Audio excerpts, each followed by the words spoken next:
Today we're going to make a ratatouille. Why ratatouille? Because it's seasonal. We have our beautiful squashes that are in season right now. Eggplant just came into season. I have some San Marzano tomatoes that were grown by Kitchen Curative, which is a local farm. San Marzanos are super sweet. They have a high brix content in them. And the Italians love San Marzanos, and I'm Italian, so we're going to use them today. First of all, if you go to the recipes on the website at maxlove.org, you're going to see that there is a base sauce for our ratatouille.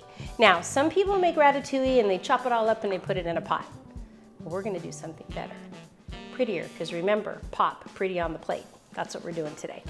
So we're going to put some of our sauce, which you'll find the recipe for it on the website in the bottom of our dish, to get ready for our beautiful vegetables. Now, here's what's important about ratatouille, the way we're going to do it in a spiral design, is the thickness of your cut should be the same on every single vegetable so that it cooks evenly. And so that's what we're going to do today. So I find the best way to do it is just take one of each vegetable, because you don't know how many you're really going to have. Our eggplants have little hats on them. I just like to cut them off. If you guys have ever worked with eggplant before. Now this is a smaller eggplant. These are our little Japanese eggplants. So you can see they're more like the circumference of the squash than if I was using a great big eggplant, a traditional eggplant.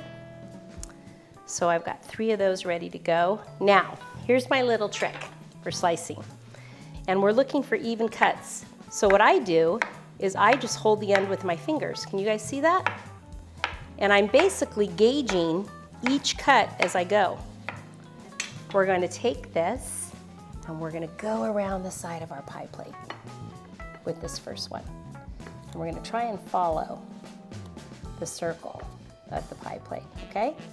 So now, when I go to squash number 2, I'm going to do the same thing. First cut, and I'm able to get the same thickness all the way through, because I don't have pieces flying everywhere, the way that I'm anchoring it with my other finger. So then, what we want to do is we want to alternate all of those slices. It gets kind of crowded in the pan, which is why it's really good to start with one and then pop them in the middle. It's kind of time consuming, but you know what? What else do you have to do today? But make a beautiful side dish for your chicken. So you can see how I'm alternating it. Let's move that to the side. Next, I'll do my eggplant. So you cut off the little end. And once again, these are a little bit smaller, but see how I'm getting the same thickness all the way? I just want it to cook evenly so we don't have any raw veggies. So now I'm going to know that every eggplant is in front of a yellow squash, because we eat with our eyes before we actually take a bite with a fork. I'm going to hold off on any more squash because we're going to put the tomatoes in now. So we want to do the same thing, cut off our ends. And again, we're looking for even thickness. And you don't have to hurry when you chop. You can take your time. It's kind of meditative. So I'm going to put the tomatoes in between the green and the yellow, because I like how the tomato, the juice from it, softens the squash as it's cooking. That little extra bit of juice. So see how I'm going around? Let's do another tomato. See how it's filling up the pie pan? Another tomato, another tomato, another tomato. Okay, now we have our outside circle finished. Okay, now we're gonna do our inside circle. So let me do a little pile of tomato. Look at how even those cuts are. You know why? Because I'm taking my time. Not hurrying. Trust me, I've hurried before with this knife and I've lost the top of my thumb. Gotta be really careful. It grew back though, so we're all right. I'm looking for the same size. So you're gonna have bits and pieces that are left over on the squash. What I do is I basically cook it and use it for another dish. So now we're going inside. We're gonna put all of our yellows in, how we did with the zucchini before. Move that over. Let's get our zucchini. And I want, again, same size. I'm kind of losing a little bit here.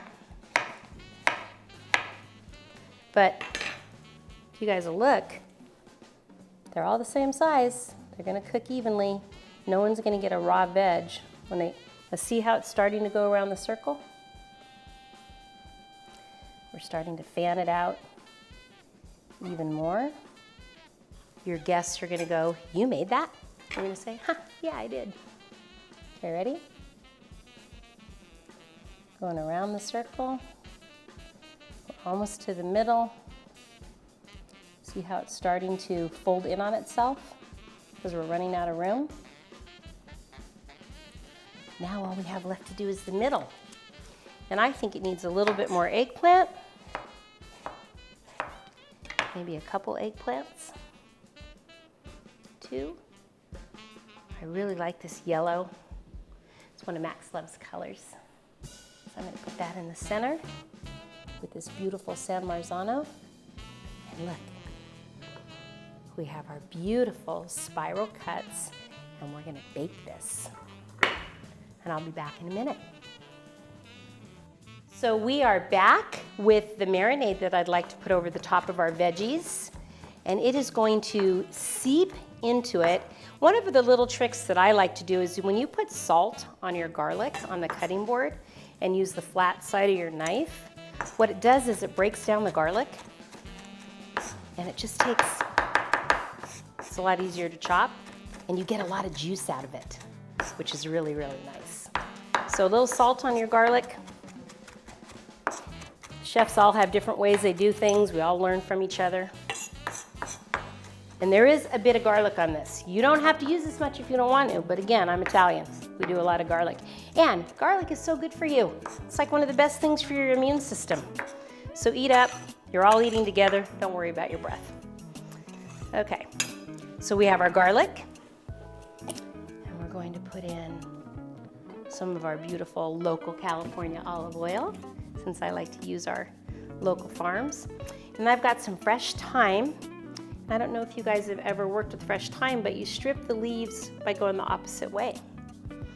And we're going to put that right, look at all these little leaves go boop, right in. Okay, so here's my marinade. Give it a whirl. Look at that. Oh, that beautiful garlic. It's gonna macerate into those vegetables. We're gonna top it off with salt, cracked pepper. If you guys have been watching all my videos, you know I love, of course, cracked pepper. Okay, and we're gonna pop this into a 350-degree oven, and we're gonna come right back and dish some up.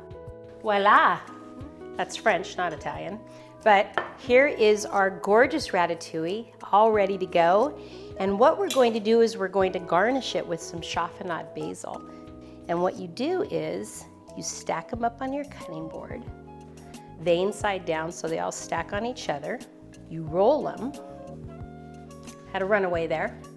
And then it's just a nice thin knife cut. Hopefully your knife is sharp. And what I'm gonna have is confetti of basil, which adds extra nutrients. The beautiful fresh bite of the basil with the soft vegetable is amazing. And last but not least, I want some of this micro basil, grown locally by Sea Greens Farm, and it's got a little purple in it. And so, this dish is almost a wrap, but when we put it on the table, we just want to have some fresh greenery on it. So, there is your ratatouille. Beautiful.